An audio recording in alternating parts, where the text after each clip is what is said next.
Uniquely positioned at the junction of Highways 30 and 71 and located on the Northwestern Rail Line is the community of Carroll. This town of around 10,000 people serves as the economic hub for the surrounding rural community. Carroll is full of industry, plenty of shopping, as well as historic charm, like their Chamber of Commerce building, a renovated 1896 Northwestern Railroad depot. Carroll is also home to Agren, a private consulting firm dedicated to land, soil, and environmental issues.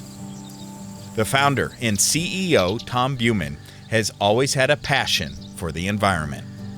Well, growing up on an Iowa farm, my parents really instilled in us the values of conservation. My dad was an early leader in conservation. He believed in no-till and terraces, cover crops, and grassed waterways, and he did a lot early on. And conservation is a part of our family and a part of our ethics. I remember being a kid, Dad and Mom would load 7 kids up in a station wagon and a pop-up camper and go out as far as Yellowstone and Glacier National Park just so their children could experience the outdoors and have an appreciation for all that was around us. Tom followed his passion and pursued a career in conservation. He followed his older brother to Iowa State, where he studied agronomy. I really wanted to focus on soils and soil conservation, the importance of soils to Iowa, and learning about how soil formation occurred was just something that stuck with me all 4 years. And then after graduating from Iowa State, it was natural that I would get a job with somebody like the Soil Conservation Service, where I could continue learning about soils and then taking what I did and helping farmers with soil conservation practices. Tom worked for the government in soil conservation for 14 years. While he enjoyed the work, he became increasingly frustrated that he couldn't follow his own passions. Tom was flirting with the idea of starting his own company. I really just felt this uneasiness of continuing a career where I felt stifled. And it was hard to think about starting my own business because I had 4 children at that time. 2 were under the age of 5. There's a lot of security in working for a federal agency. I had my health care, my retirement plan and everything, and I had 14 years in with them. And it was a difficult for me to kind of come to that realization that I really did need to do something. And it was really my family's encouragement. They told me, my wife Peggy just finally said, look Tom, what's the worst that can happen? You don't make it work, and the consolation prize is that you go back and you work for a conservation agency. You've done that for 14 years, it's not so bad. But if you want to take that leap, now is the time to do it. In 1996, Tom followed his passion. He quit his job and founded Agren. Well, when I started Agren, I was in one of our rooms in our house. It was a one-person operation. It was in the office at home. I had a desk and a lamp and a pencil, and that was just about it. Shortly after I started Agren, work kind of fell out of the sky for me. It's never happened since then. It was really a unique time where I had several clients call me up and want me to do work for them. And so within the first couple months, I had several contracts that were very good contracts for me, but I just could not hold things together. There was just too many things going on, and I'm not a detail-oriented person, and I was letting things slide. And so at that point, I called my brother Stan, who also worked for the Natural Resources Conservation Service, and I said, Stan, I need help. Would you consider leaving the agency and come working for me? Well, Stan had always wanted to do something different. He didn't know what it was, and so he jumped at the chance to be partners. Stan and I have been best friends. He's an agronomy major at Iowa State. We went through college together. We grew up together. We share the same values, but our personalities are different. And so Stan was able to come in after a couple months and really put structure to the company and see that the things that I promised would get done actually got done. Tom offered Stan a 50-50 partnership, and the two brothers started growing the company. But Stan wasn't the only addition to the team. They found several employees up for the challenges of working for a small company in a demanding and innovative industry.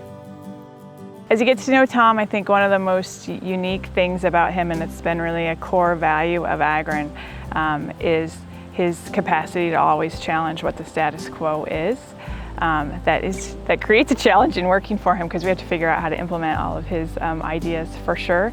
But that definitely is the influence that he brings into everything we do, whether that is bringing together a room of scientists and practitioners. Everything we do is about problem solving, and it all happens to be right at the interface of agriculture and natural resources. So he always provides that leadership to continue to, there has to be an answer. We're going to keep innovating until we find it. And in his mind, there really are no barriers. And so that challenges everybody on the team working with him. Agren's main client and source of income was government agencies. Tom's company spent a lot of time preparing grant applications so that they could work on specific problems. While the grants offered them a lot of freedom to solve problems, they were a challenge to obtain, and sometimes an unreliable source of income. There are a few private businesses that make their world in government grants. Largely it's nonprofits and agencies and other organizations that kind of fit into the nonprofit world. We are one of the few for-profit that really kind of made our way on government grants. And in the long run, it was to our benefit because we got to really try out some innovative conservation ideas. With all of the uncertainty tied to securing these government grants that were crucial to the success of Agren, Tom carried a lot of stress, worrying about the future of his company. Well, there's been several times in the last 20 years that I really thought Agren was going to go under. I could not see the next project. There was at one point, probably after about 5 to 8 years, where we just had no projects coming in. We had projects we were doing, but they were ending. And there have been probably 3 or 4 times in the 20 years of Agren that I couldn't see the future. I knew what I wanted to do, I knew where I wanted to get, but that next project is so crucial. And if you start closing down projects and you're not opening up projects at the same time, it's very difficult. Around the same time, the Agren team was developing mapping and design software called GIS through a government grant. We wrote a grant that allowed us to build some GIS software that would design a pond where traditionally it would have taken me 30 hours to do it. I could do it in about 20 minutes. Huge time savings. So we built a couple design programs on this grant, and then we thought they were so cool, we decided we were going to start building them with our own money, because how could anything that took 30 hours of work and condensed into 30 minutes of work not be successful? And I remember rolling these software tools out and starting to show them to people, and our response was really lukewarm, like, wow, that's really cool, but I don't see how we would use these inside of our agencies. And that was terribly disappointing. And it was that at that point, it was another one of those turning points is we said, man, we need help thinking through the business plan. And so we really started talking to our board of directors and everybody else, and they said, you know what, if you're gonna be successful, you have to forget the government as a customer, and you need to go to the private sector.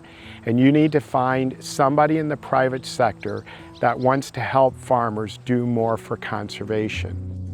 Tom found those people and businesses in the private sector to partner with and invest in his project. Not only did this support help the company stay in business, it also was a huge boost in confidence for Tom and his team. Very, very good business people were investing in our company, and you have no idea how good that makes you feel, that you really do have a good business plan, you have a good product, and you have a good future. 20 years ago, Tom left a comfortable job so that he could fully pursue his passion. While it hasn't been easy, he is glad that he took the chance to be an entrepreneur. There would be days that I would tell you that I would have sold Agren for $1, right? You just give me $1, you can take all the troubles, you can take everything with it. But I'm thrilled that not only me, but the team, because this has been, yes, I started Agren, but this has been about the team of Agren. It's been about a core nucleus of people that work in our office yet today that have really stuck through the years and made Agren successful. Agren is now diversified, working in agriculture, construction, and government work. Not relying on government grants alone has enabled Tom and his team to take their business to the next level. While business success is affirming, it was Tom's passion for conservation that kept him going during the tough times. It's hard for me to give advice. I believe the reason I'm successful with Agren is because I have a passion for it. I read books about successful CEOs saying they could run any business and be successful, and I believe that. I believe there are a set of people that can go into any arena and manage it. I firmly believe I can only be successful if I'm passionate at what I do. And passionate for me is not building the best business, but passion for me is delivering services that are meaningful to my community, to my state, and to my country.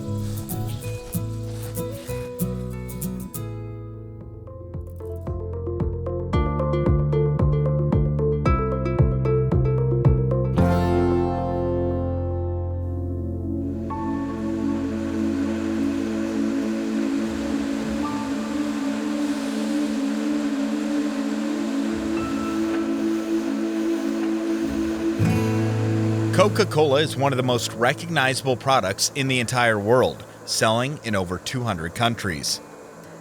If you've ever had a Coke in western Iowa, there's a good chance it was bottled here, in Atlantic, the Coca-Cola capital of the state. The city is home to Atlantic Bottling Company, the largest distributor of Coke products in the state of Iowa. Jim Tyler's the second-generation owner of Atlantic Bottling Company, a business that he inherited from his family. The story of Atlantic began with Jim's grandfather, Frank P. Tyler, in 1905. Frank was a serial entrepreneur who started multiple businesses, the most popular of which being an ice and ice cream business. Frank sold a portion of the company to his sons, and by 1915, the Tyler brothers introduced a line of new products, flavored sodas under the name Tyler's Flavors. My uncle took care of the production part of it, and my dad took care of the financial and the sales end of it. And I suppose they just fell into this soft drink business by having orange, grape, strawberry, root beer, that type of thing. While trying to expand their young business, the brothers stumbled upon a pivotal discovery. They purchased a creamery in Clarinda, and they also had a bottling line there, primitive as it was. And after they bought the plant, they were going through the contents of the safe. And lo and behold, there lay a Coca-Cola franchise. That's actually how they got in the Coca-Cola business. They probably didn't really realize at the time what they had. Coca-Cola was practically unknown then. You'd sell a dealer a case of orange, let's say. Well, you'd take a couple of bottles of orange out and put in a couple of bottles of Coca-Cola just to get distribution and get them to try it. Back in those days, cheese came in a 2-pound loaf in a wooden box. And my dad would get people to save these boxes for him, and then he'd take them to a service station in the wintertime, and he'd say, now can I put this on your windowsill outside? And we put 4 bottles, I think that's all it held, of orange or Coke or whatever, because there was no mechanical refrigeration at all, but that way they would sell soft drinks in the wintertime. The move to introduce Coke alongside Tyler's Flavors proved to be one that would shape the next 75 years of the business, as Coca-Cola became one of the most popular soft drinks in the nation. The company even fared well during the Great Depression. In the 30s, the bottling business, it just grew by leaps and bounds. They actually had trouble keeping up production. The business was so good. I think primarily because it was 5 cents. Well, maybe people didn't have $1 in their pocket, but they had a nickel. And I think that's why it grew so rapidly in the Depression days. In 1938, when I was a freshman in high school, working summers in the plant in Clarinda, feeding the bottle washer just like anybody else, 25 cents an hour. Thought I was getting rich. In 1942, after his high school graduation, Jim entered the military and served as a fighter pilot in the U.S. Army Air Corps during World War II. He returned home at the end of 1945. When I came home from the service, I told my dad, I said, I think maybe I'll just stay in the service because I love to fly. I didn't mind the military aspect of it. He says, come here and sit down, I want to talk to you. He said, he says, every time I go to Creston and I see a Coca-Cola sign out there, I know it's there because I had something to do with it. And when I go to Atlantic and I see a vendor at Joe's service station, I know it's there because I had something to do with it. Didn't take me long to make up my mind. Jim took his father's offer, and in 1958, Jim was officially managing the bottling company. I never felt I was running the business. It was that I had good people. I had conscientious people. I had people that would do a day's effort for a day's pay, good. Like I told some people the other day, I didn't get here by myself. It wasn't so much me as it was, number one, the product. We had, I think, the best product in the world, and we still do today.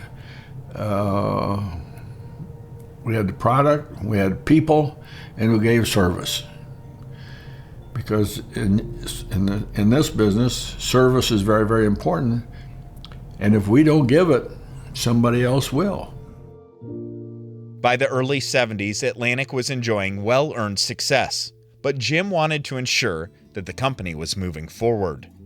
Looking to further the business, Jim pursued an opportunity to purchase a struggling market in the state. I had been talking with a guy in Des Moines about, I said, Dick, you're having all kinds of financial troubles. And he was. I mean, he was in bad trouble. So I got him in the car one day and we went to Omaha to visit with my auditor. And at the end of the day, part of the project was to make sure that Dick got some money out of the deal. At the end of the day, I thought the three of us, we had an agreement that Atlantic would buy it. And next morning he called me and said, I can't do it. And I called my auditor and I says, Fess, I don't know what happened, but Dick called and it's all off. I just don't understand what happened. I thought we had an agreement. And he says, I can tell you what happened. He says, you never had to look in the mirror and say you're a failure. Well, anyway, to make a long story shorter, I think it was in less than 30 days, he called back and he says, I'm back on I said, look, Dick, I've been through this. Either you mean what you say or forget it. I mean, we're not going through this again and then call it all off. So anyway, we made the deal, and on April 1st, 1975, we acquired Des Moines. The Des Moines market allowed the Tyler family to grow the popularity of Coke in the central part of the state. But taking over the new market came with its share of difficulties. When we took over Des Moines, it was one of the two worst Coke markets in the country, us and Buffalo, New York.